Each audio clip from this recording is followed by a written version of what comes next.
de faiblesse, nous ne disposons pas pour le moment d'une stratégie de communication autour de la ligne. Voilà. Donc, nous pensons que c'est important. Et puis, une faiblesse aussi que nous allons essayer de remonter, qui peut-être qui va un peu vous choquer, mais nous avons remarqué que les médias ne s'impliquent pas beaucoup par rapport à la dissémination, à l'information sur l'existence du dispositif. Donc, disons que c'est un appel qui est lancé aux journalistes, aux médias. Oui. Et puis, la dernière faiblesse, c'est que les gens appellent trop par fantaisie. Voilà. Nous les appelons les appels OX. Et ce n'est pas bon parce que le jour où la personne serait en situation vraiment sérieuse et solliciterait l'appui de la ligne, on ne la prend plus au sérieux. Voilà. Voilà quelques faiblesses que je peux relever. D'accord. Et Madame Akitem, disons que le numéro, il est accessible à tout moment, à toutes les heures, ou bien ça fonctionne d'une heure à une heure fixe à une autre? Oui. Je dirais oui et non, à tout moment.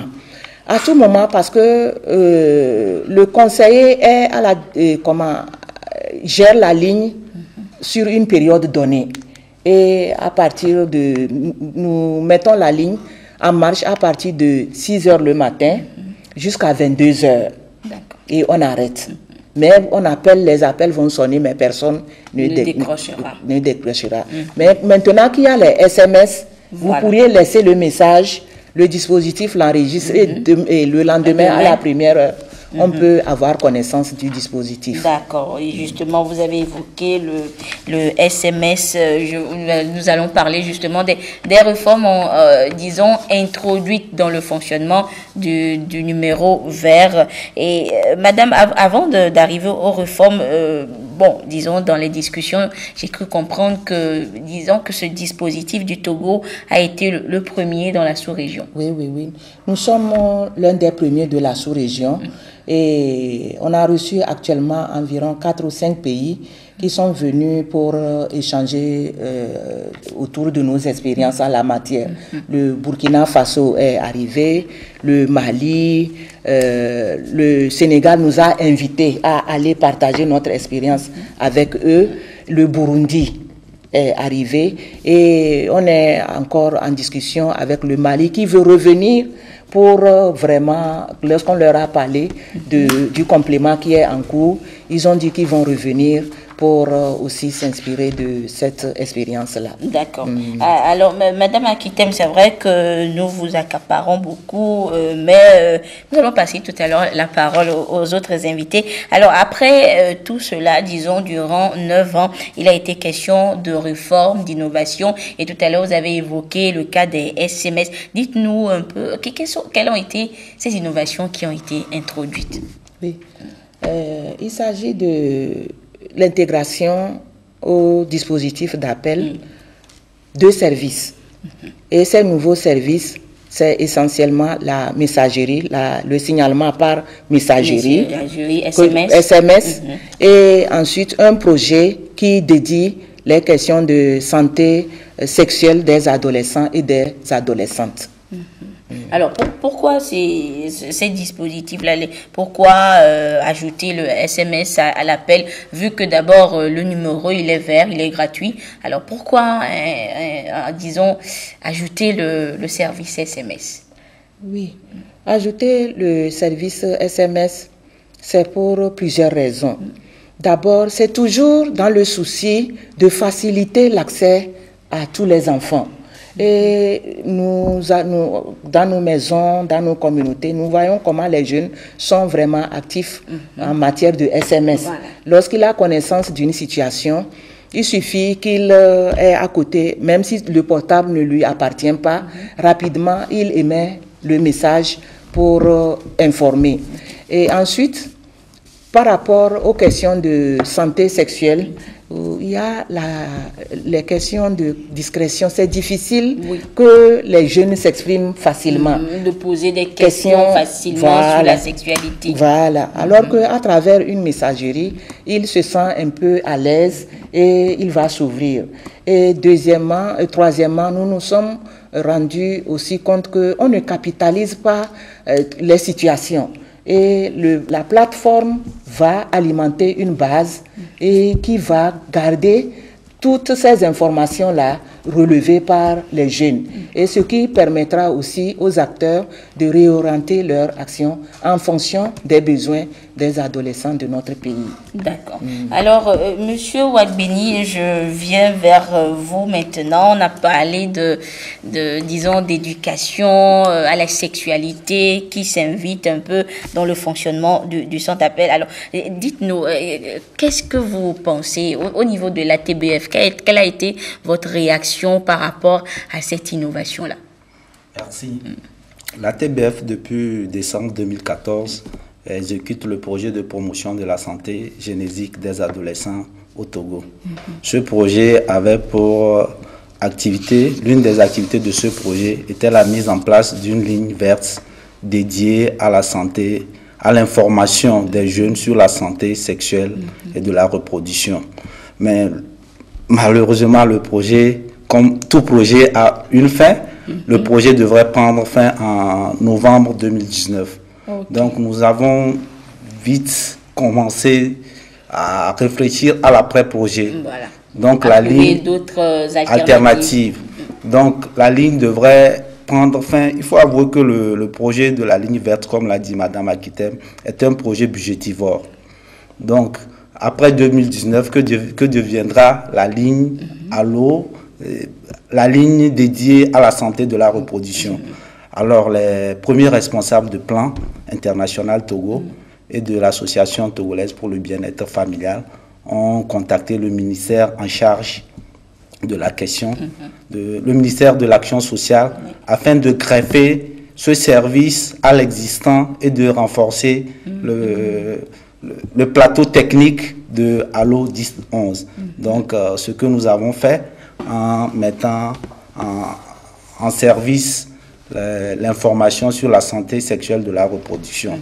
Et nous l'avons démarré en renforçant le plateau technique de la ligne et en formant les conseillers sur le counseling téléphonique et sur l'éducation sexuelle complète. Vous me demanderez c'est quoi l'éducation sexuelle complète? C'est une manière d'aborder l'enseignement de la santé de la reproduction et des relations interpersonnelles adaptées à l'âge, culturellement pertinent et sans jugement de valeur. Donc nous avons donc renforcé la capacité de ces conseillers afin qu'ils puissent apporter l'information aux jeunes. D'accord. Alors, dites-nous un peu, c'est vrai que le lancement officiel a été aujourd'hui, mais nous sommes sûrs que déjà des questions arrivent. Quelles sont, bon, alors on va dire par rapport à la ligne mise en place par l'ATBF par rapport à l'éducation sexuelle, quelles sont les questions qui reviennent souvent, les questions que les jeunes se posent souvent sur l'éducation sexuelle? Les jeunes se posent toutes les questions. Il faut dire que les questions de sexualité demeurent des questions taboues dans notre société. Les jeunes se posent toutes les questions auxquelles ils n'ont pas réponse auprès de leurs parents ou des personnes indiquées. Et souvent, ils ont tout ce que nous croyons caché aux jeunes. Ils trouvent la réponse, mais malheureusement, ce n'est pas de bonne réponse qu'ils retrouvent auprès de leur père.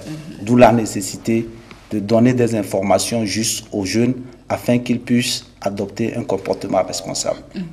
D'accord. Alors, Monsieur Ali, disons qu'on a compris que Plan International Togo a été associé maintenant au fonctionnement de ces nouveaux services. Et qu'est-ce qui a, disons, suscité l'intérêt de l'institution à apporter son soutien à ces services-là?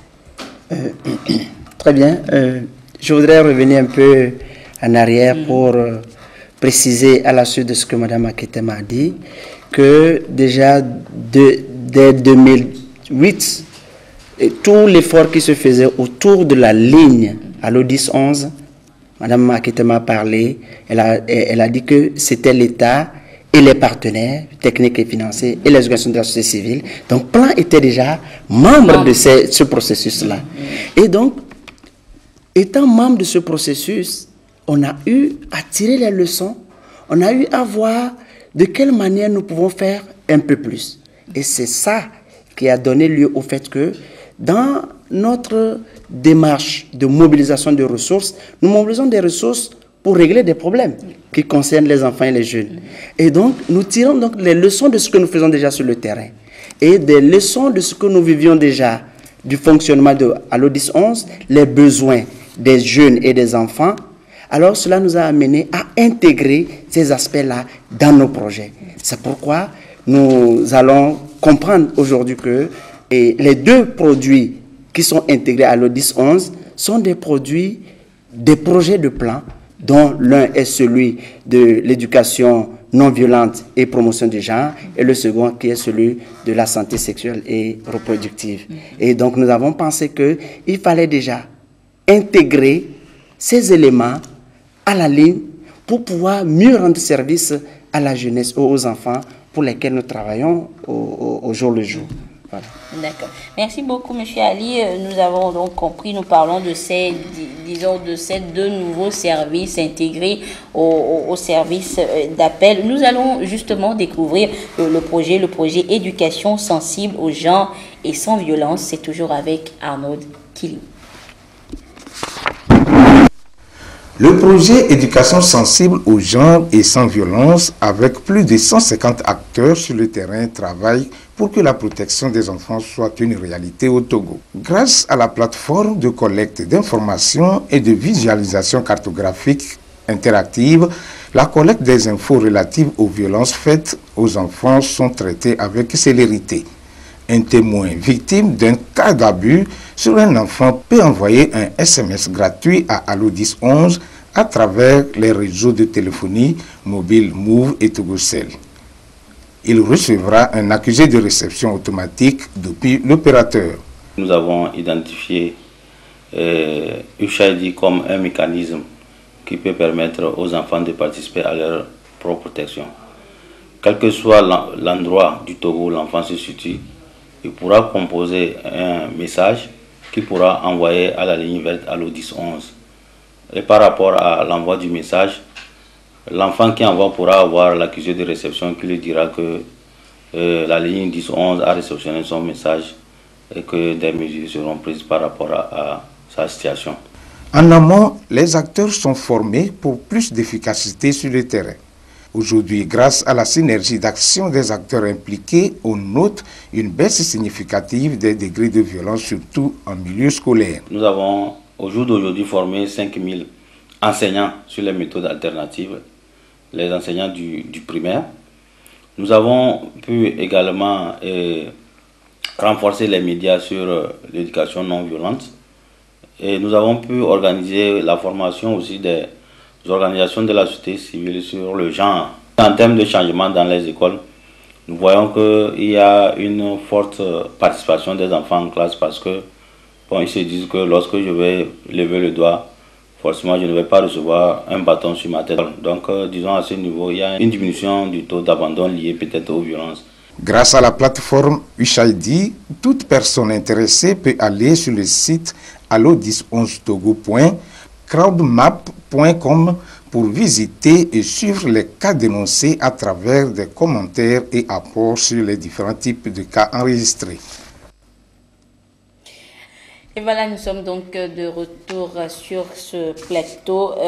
Alors, mademoiselle Alabani, on a compris que de nouveaux services s'ajoutent. Il y a le côté SMS, disons que les jeunes sont plus enclins d'utiliser. Et maintenant, l'éducation à la sexualité. Alors, au niveau du conseil consultatif, qu'est-ce que ces nouveaux services-là vont apporter dans le fonctionnement de votre institution, on va dire? Merci. Les deux services ajoutés à la ligne verte Allo 10-11 sont vraiment des avantages pour nous. Déjà ce matin, au lancement, on a eu l'occasion de discuter avec d'autres jeunes qui disent que c'est vraiment avantageux. Et de surcroît, après avoir dénoncé, si tu as la possibilité de pouvoir suivre de près, de voir si le cas a été dénoncé. En ce qui concerne le volet de la sexualité, nous les jeunes ou adolescents, nous avons souvent l'habitude de nous confier à nos pères, à nos amis, qui ne nous donnent pas forcément les vraies informations. Donc, cette plateforme maintenant qui est à notre portée nous permettront de pouvoir avoir des informations assez vraies sur notre santé sexuelle. Maintenant, en ce qui concerne le Conseil consultatif national, donc, ces deux plateformes maintenant ajoutées, nous allons les utiliser. Nous allons sensibiliser beaucoup d'enfants. Nous allons utiliser ça. Nous allons aider beaucoup d'enfants sur comment envoyer ces SMS. Nous allons, parce que cette plateforme, elle est bien là, mais dénoncer aussi, ce n'est pas vraiment facile et ce n'est pas vraiment possible chez tout le monde. Il y a certaines personnes qui dénoncent, même c'est déjà le problème. Donc, au sein du Conseil consultatif, nous allons voir comment faire pour pouvoir exhorter nos pères à pouvoir appeler à l'O1011 pour avoir les informations, ce qui concerne leur santé sexuelle et pouvoir dénoncer les cas de violence faite sur les enfants. D'accord. Et au niveau du conseil dans votre fonctionnement, est-ce qu'il vous arrive que, par exemple, certains viennent se confier à vous, vous parlent de certains cas de violence que subissent des enfants dans une certaine localité? Oui. Souvent dans nos quartiers, nous sommes souvent connus, dans nos quartiers, dans nos écoles. Quand tu es membre du conseil, il faut que tu te fasses connaître pour que, en cas de ce genre de violence, on puisse t'approcher. Si la personne a peur ou bien ne peut pas directement aller au lieu indiqué, il t'approche, il t'explique. Et le plus souvent, quand ça arrive comme ça, nous leur conseillons d'appeler la ligne à l'O1011. Qu'en appelant, en expliquant, ils auront les solutions à leurs inquiétudes. D'accord. Alors, Madame Akitem, tout à l'heure dans le reportage, on a compris, on a parlé d'une plateforme, d'un site qu'on peut visiter pour suivre, pour voir si le cas qu'on a dénoncé a été suivi. Comment ça fonctionne? Expliquez-nous encore un peu plus. Oui. Lorsque vous émettez le message, le code demande qu'il y ait certains concepts. Vous devez parler de la violence, des abus, exploitation, enfants. C'est ce que nous disions tout à l'heure, qu'au moins pour ça, ça va filtrer les appels, les SMS malveillants rapidement et ces numéros-là seront malheureusement bloqués. Donc, lorsqu'il y a ces concepts, le dispositif consigne le message et le message est envoyé à un autre niveau où on analyse la fiabilité. Parce que là aussi, on doit le mentionner pour que les enfants sachent que s'ils envoient pour vraiment juste s'amuser, ils ne pourront pas le faire pour longtemps. Donc, on analyse et le message est transmis aux acteurs de la localité d'où provient le signalement. Donc, ces acteurs locaux passent à la vérification en allant vers l'intéressé. Parce qu'on encourage les jeunes, on encourage ceux qui signalent de donner le maximum d'informations possibles, surtout que c'est des SMS gratuits. Donc, lorsqu'il y a beaucoup d'informations, ça facilite le travail. Donc, ceux qui sont au niveau local, l'acteur local étant informé procède à la vérification et remonte le résultat de son investigation toujours à l'équipe de Lomé qui essaie de trouver les solutions d'approche en collaboration avec l'équipe de terrain. Donc voilà à peu près comment ça marche. Et à chaque fois, vous avez le feedback de ce qui a été fait. C'est ça qui est très intéressant. Alors que pour l'appel, il faut que vous rappeliez avant d'avoir le feedback. Ici, c'est chronométré de sorte que, c'est programmé de sorte que vous avez le feedback de ce qui a été fait par rapport au cas que vous avez signalé. Donc ça vous permet de faire le suivi. Et c'est ce que Farida a dit tantôt en disant qu'avec les SMS, nous, en tant que conseil consultatif, nous pourrions aussi faire le suivi. Donc, disons que les gens seront plus enclins d'envoyer des SMS. Là, vous avez la facilité de suivre ce qui a été fait par rapport au cas dénoncé. Alors, Monsieur Ouagbeni, je reviens à vous par rapport à l'éducation sexuelle. Dans les discussions, j'ai cru comprendre que on prend également en compte surtout le droit des adolescentes. On veut lutter contre, disons, les grossesses précoces. Alors, expliquez-nous encore davantage l'objectif visé justement par la mise en place de cette, disons, ce volet-là dans le service d'appel, le volet éducation sexuelle. Merci. Les jeunes, comme je le disais tantôt, peuvent appeler et avoir des informations sur la santé sexuelle et de la reproduction. Et c'est des informations crédibles qui peuvent leur permettre de faire un choix éclairé afin d'éviter des grossesses précoces, des IST, VIH, SIDA et l'avortement. Pourquoi? Nous savons que la question de la sexualité est tabou dans nos sociétés. Les enfants et les jeunes n'ont pas accès à l'éducation sexuelle, à l'école, à la maison et dans les centres de santé. Ils n'ont pas aussi accès aux services conviviaux et adaptés à leurs besoins. Comme conséquence, nous avons le taux de grossesse sur le plan national qui est de 17,3%. Une enquête de l'INFP a enregistré pendant l'année académique 2016-2017 plus de 3000 grossesses précoces en milieu scolaire. Donc, nous pensons que lorsque les enfants et les jeunes, à travers la ligne Allo,